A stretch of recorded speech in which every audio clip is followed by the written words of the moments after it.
degree. You don't just walk into the college and expect them to hand you your degree. It takes a lot of work. It takes a lot of work. I'm just tired of the entitlement. I'm tired of the entitlement. I can't do it anymore. Like, hi guys, I'm hopping on here real quick.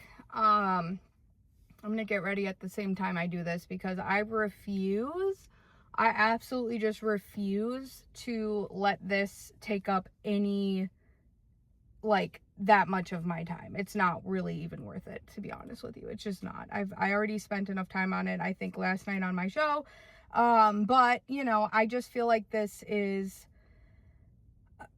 important enough, and it just so happens to be like one of my biggest pet peeves that I'm like, all right, I'll spend a little extra time, but I'm not gonna let it take up my whole Mother's Day. So happy Mother's Day to my moms, and big, nice, warm hug to all my moms who are doing it alone, moms who are, you know, without their moms, or moms who lost a child, moms who are, you know, going through something personally, or miscarriages, or they just lost their mom.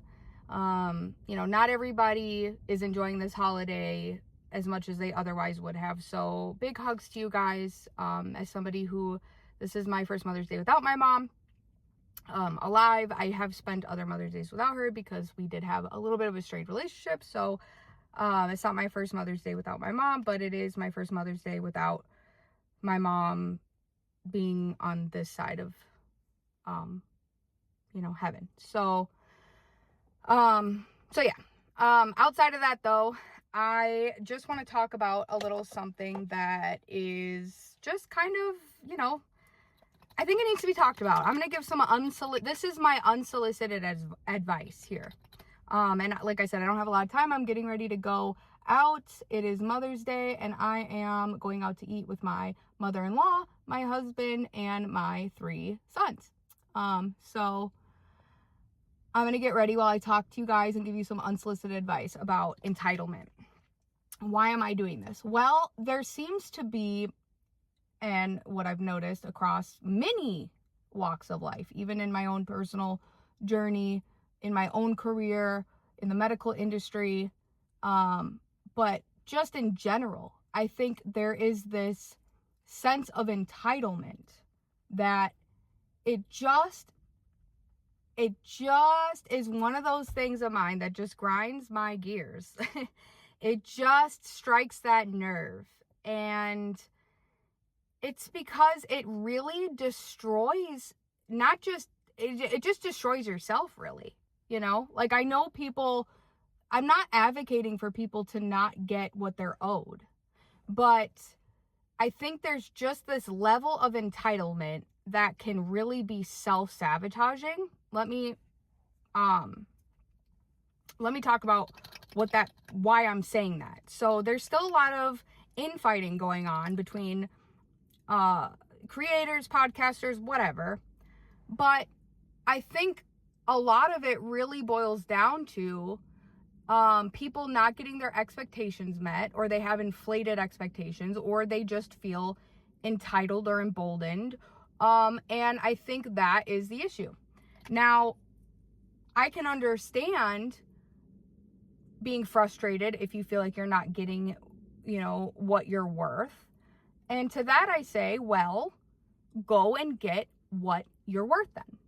It's not other people's responsibility to make sure you get what you're worth. For example, the tipping industry.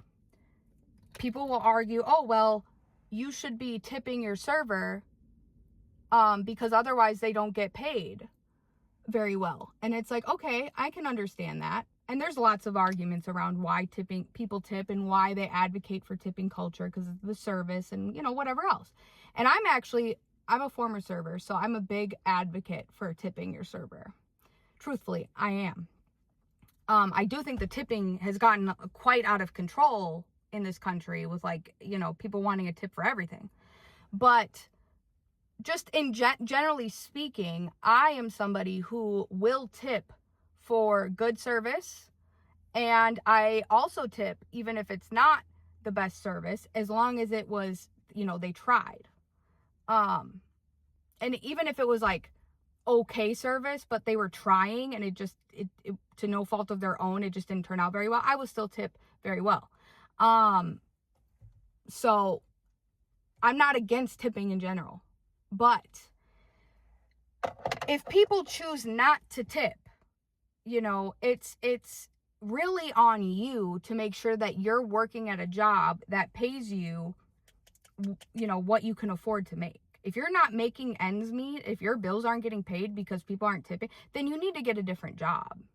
You need to get a different job. You need to get an extra job, whatever. But it's not the world's problem. You can't just sit here and start attacking your neighbors and everybody else because you feel like they're not tipping you. No, your boss isn't paying you enough, is what it is. And you're making it everyone else's problem. So if you're not making enough money, then you need to go find a different job.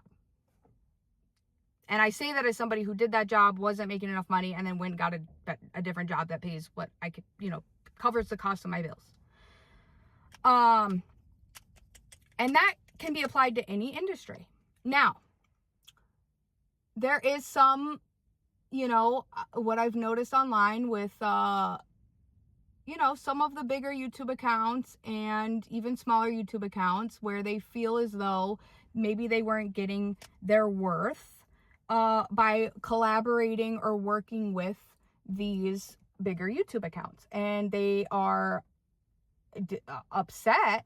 And there was a recording, and I'm sure you've heard it by now if you're on X.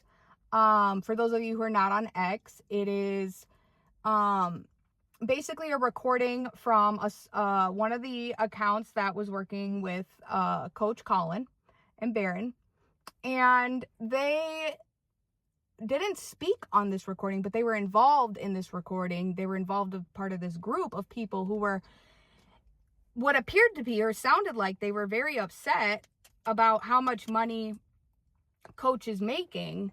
And, basically saying like, oh, and now he has the buy me a coffee, and now he's doing this, and he's getting money from this. And it's like, okay. And they're saying like he's a liar, and that, I don't know, I guess he doesn't deserve to make what he's making. And that, it almost sounded like they were hoping for his downfall. Like they're hoping that he gets demonetized. Like that's what they're wishing for. They were upset that he was still making a good amount of money.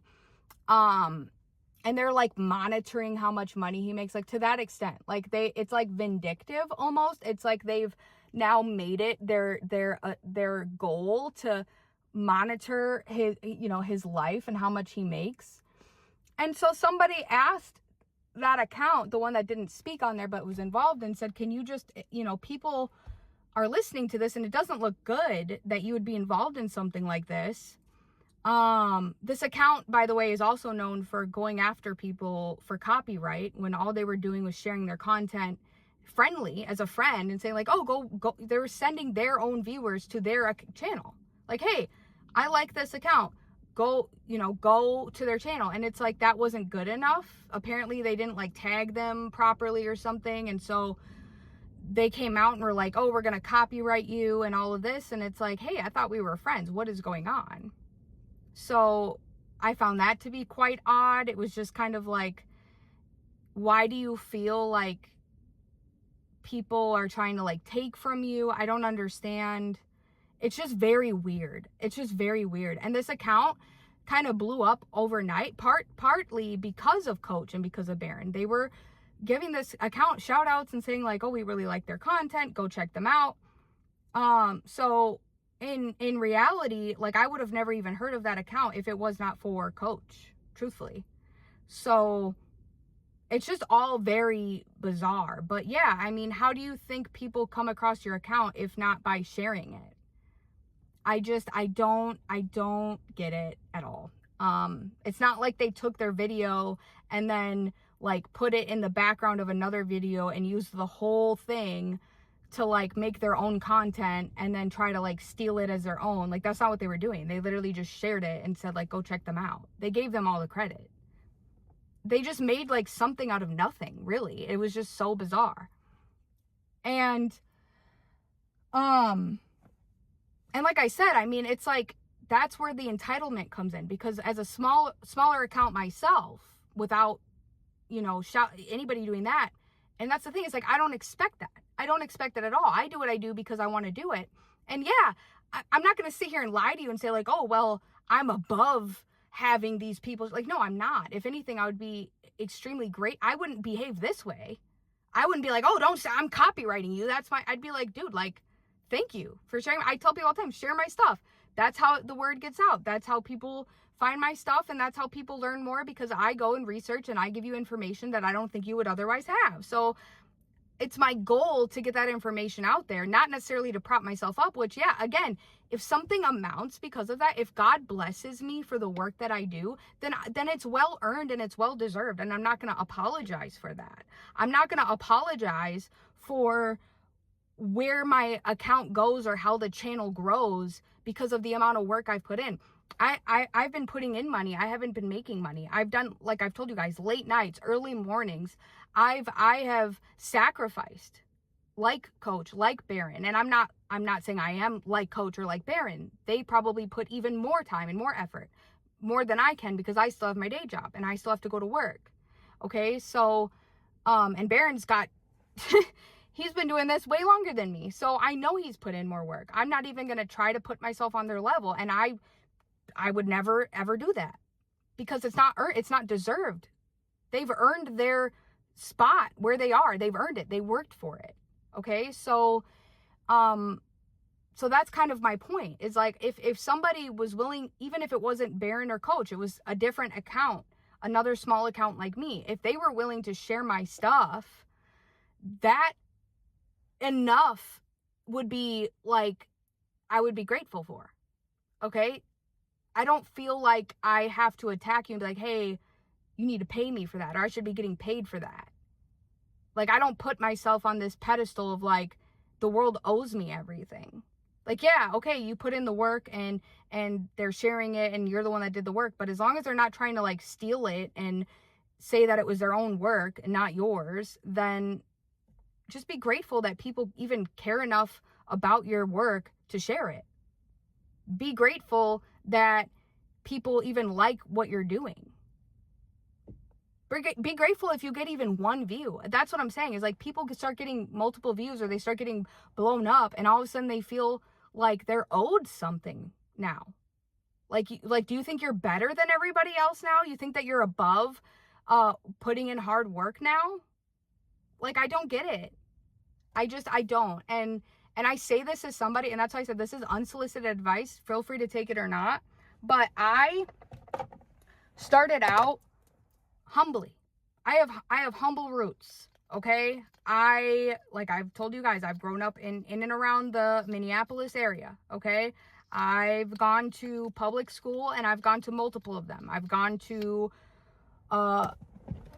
lots of inner city schools that are, not very well funded. I've been around a lot of, lower, I wouldn't even call it lower middle class. It's like upper poverty. Okay. If it wasn't for food stamps, I wouldn't have ate. Okay. If it wasn't for medical assistance, I would not have been able to go to the doctor.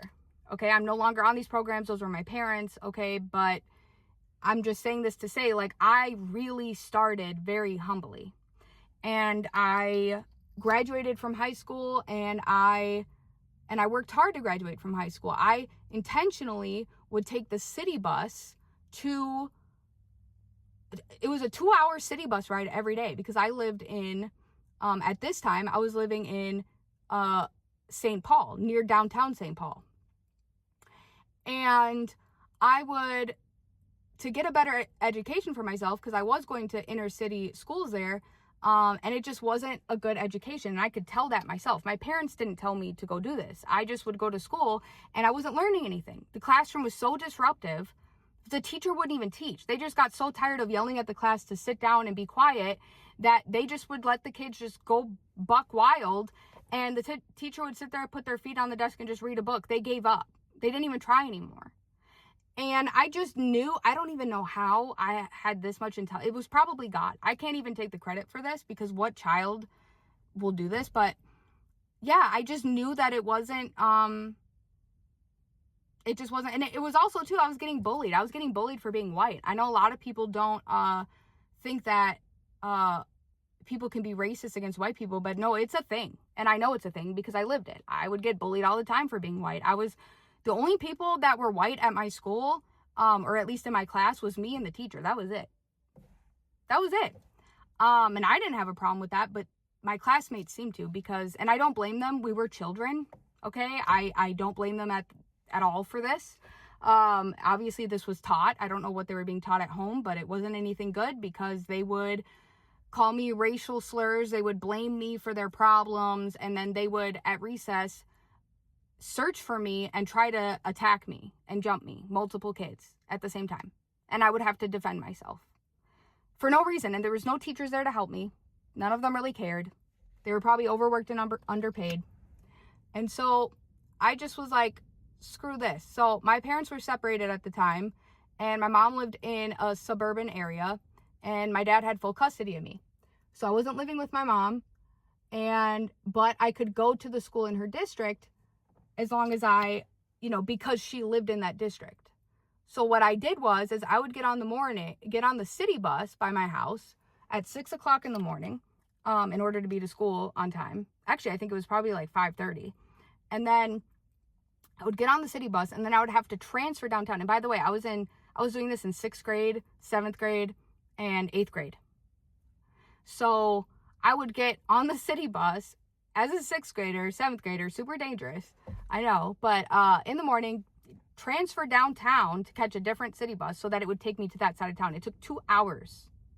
What is a 40-minute car ride took 2 hours to get from where I was living to that school. And I did that every day while other people were dropping their kids off in the morning. They got to sleep in, okay? They probably got a nice warm breakfast.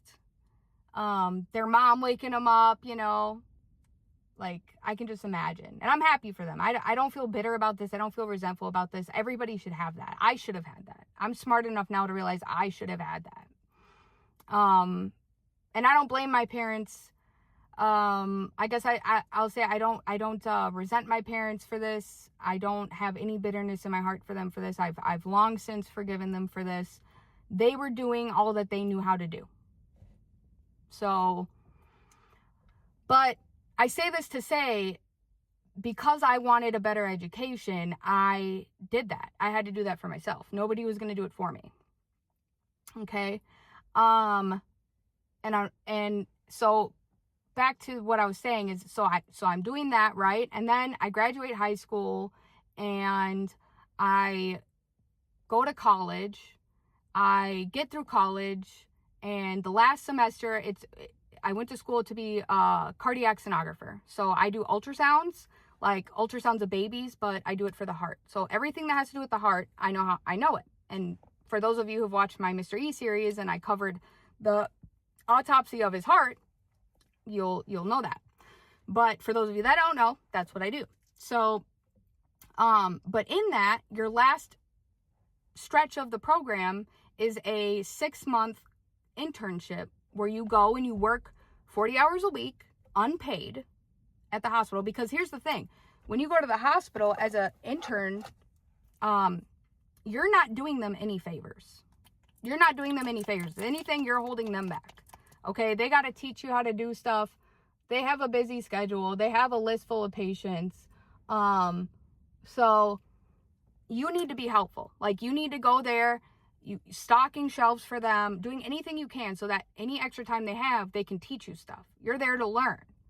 And they don't have the time because it's a busy hospital, right? So you don't get paid because you're not doing anything helpful for the hospital. If anything, you're taking away from the hospital.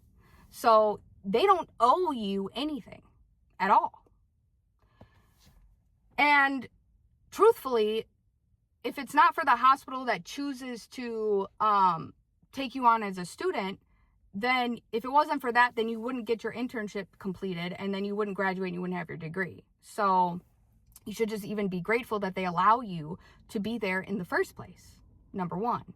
Number two, once you're finally done with all that, if you did a good enough job and you're lucky, they might hire you after. It's basically like a 6-month-long interview, pretty much. And it's stressful because you're there all day, every day, and you still have to study for your board. I had to pass 2 board exams, one in cardiac anatomy and physiology and the other in ultrasound physics. Those are not easy concepts, okay? Very difficult. And you still have to pass your tests and study and all of that. And then on top of that, you still have bills to pay, right? You're working 40 hours a week.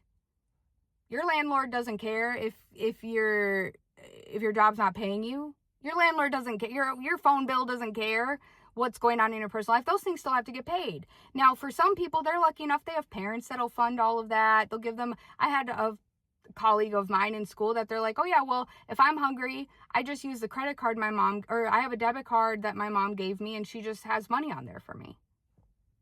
That's what they did for food. For me, I had to go and do DoorDash. I was lucky enough.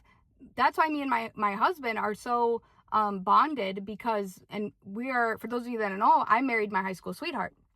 So we've been together since we were teenagers. We've really leaned on each other a lot to get to where we are. Okay? He was able to graduate college because of me. I was able to graduate college because of him. So he graduated a little bit before I did. So while I was in college, he was covering our rent and he was covering the bills. Okay? And then I would do DoorDash on the side because it wasn't enough to cover my phone bill and my gas to get to and from school.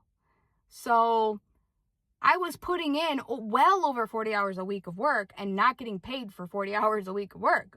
It ended up paying off, but that's the type of stuff that people have to go through. I never stepped in and said, you know what? I don't know anything about what you guys are doing here, but after 3 or 4 months, I deserve to make whatever it is you're making, even though you've been doing this for 20 plus years or whatever. Like, no, like, you don't. Quite honestly, you don't. And the fact that you feel like you're owed that right out the gate it's a problem, because it's never going to, to what end? To what end?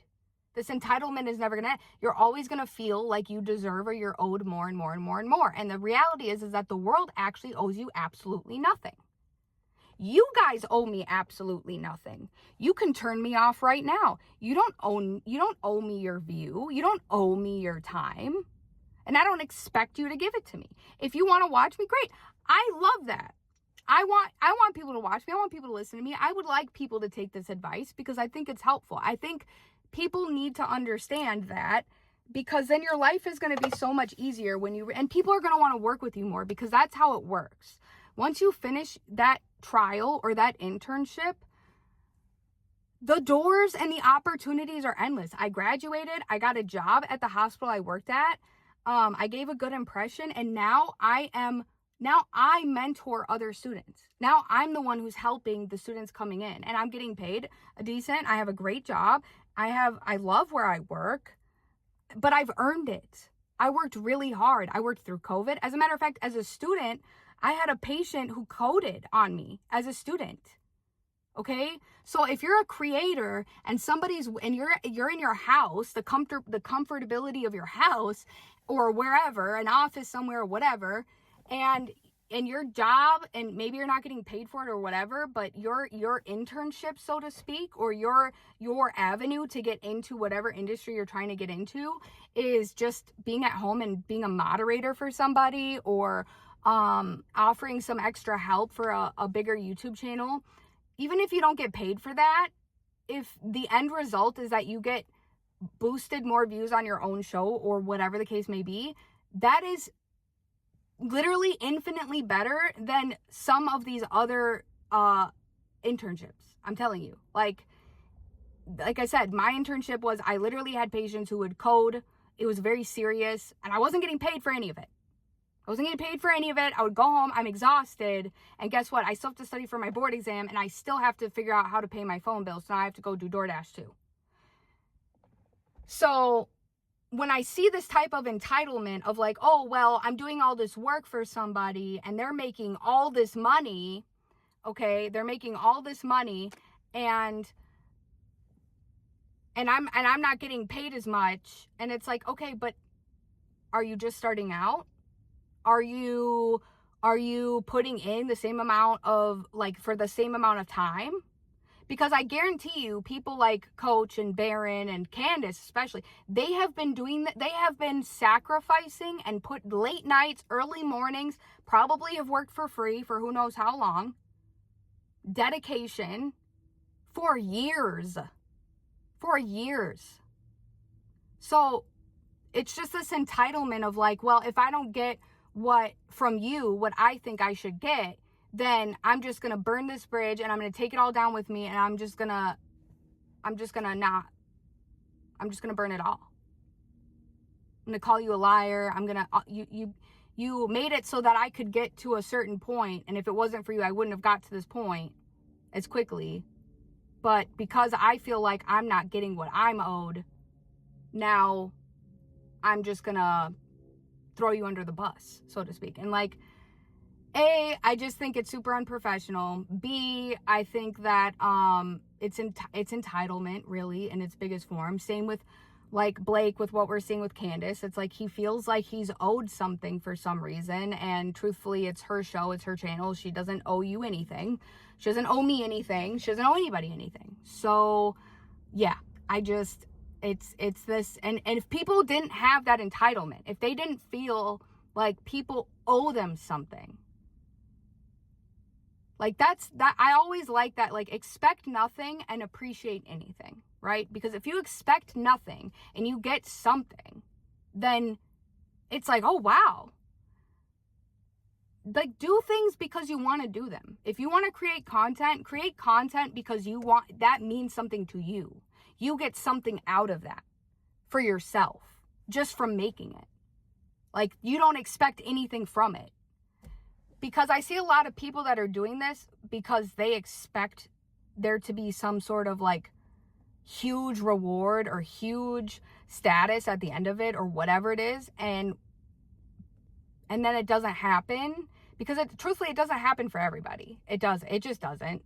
I think consistency is key, but that goes into that whole doing this every day, long nights, early mornings, whatever. And it's like, if it doesn't happen instantaneously, this instant gratification that people want now these days, then it's like they're ready to throw in the towel. And it's like, well, I'm not making, however much a month that I was expecting. So it's not instantaneous. It's like, yeah, well, it takes a while. It's like earning a degree. You don't just walk into the college and expect them to hand you your degree. It takes a lot of work. I'm just tired of the entitlement. I can't do it anymore. Like, so I'm telling you right now, guys, think of it this way. Imagine there's a billionaire somewhere and you want to go and you want to ask him, how did he become a billionaire? You're trying to learn from him, right? You want to be a billionaire. Okay? He's happy to tell you. He's happy to mentor you. He wants to, he's like, oh, cool. All right, sure. Well, I don't have a lot of free time. I have to do a lot of work. So I have a lot of laundry to do. My lawn has to be cared for.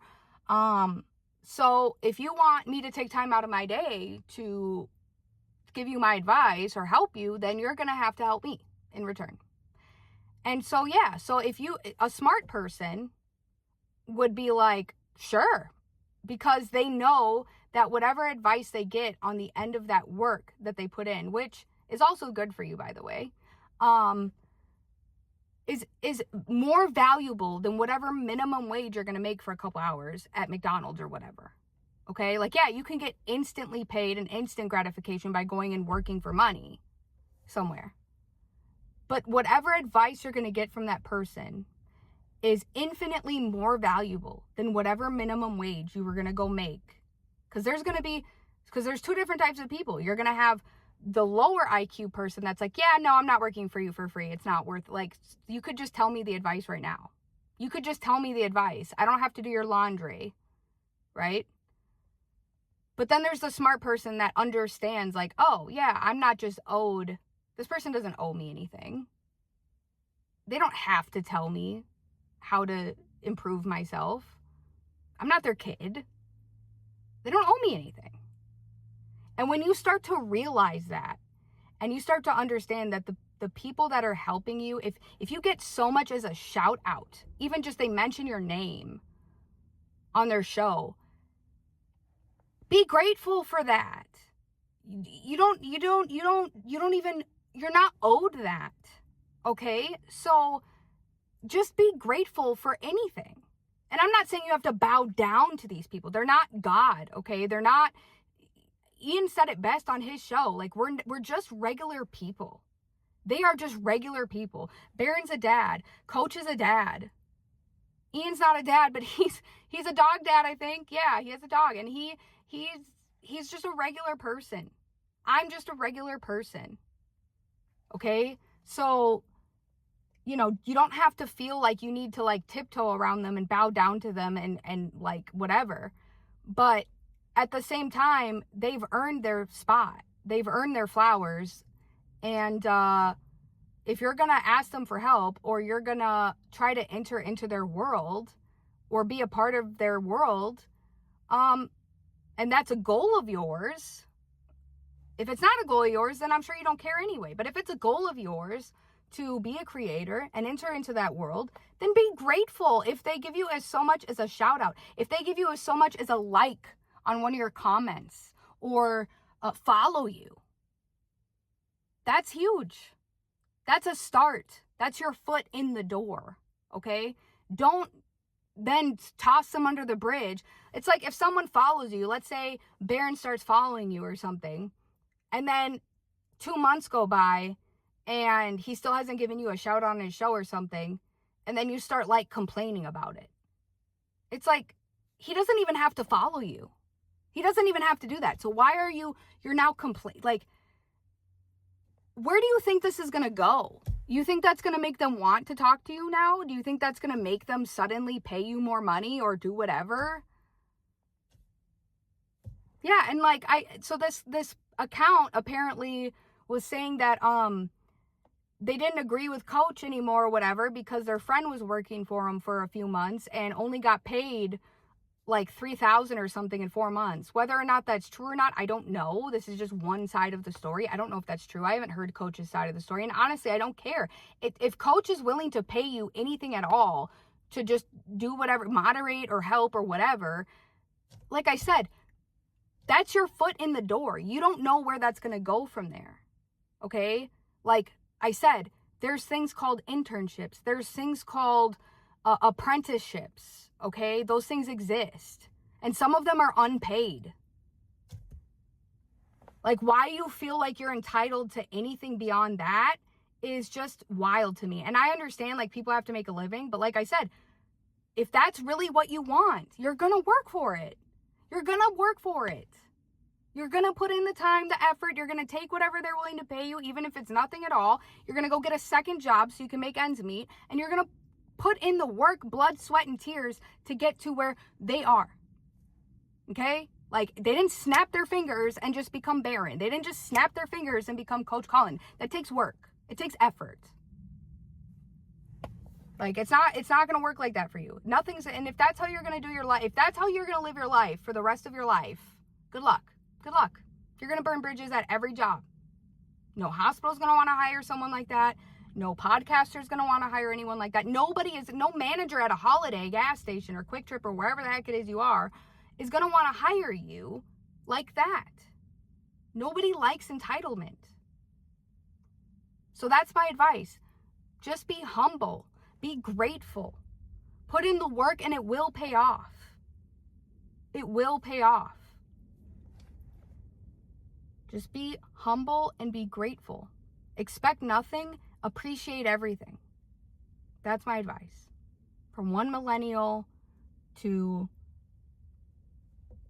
honestly anyone who thinks that it's beneficial. Okay? I'm not going to spend any more time on this. I've spent enough time on this. That's it and that's all. I hope that this helps somebody. I hope this clarifies some things because it has to stop. It just has to stop. The entitlement has to stop. All right. Bye.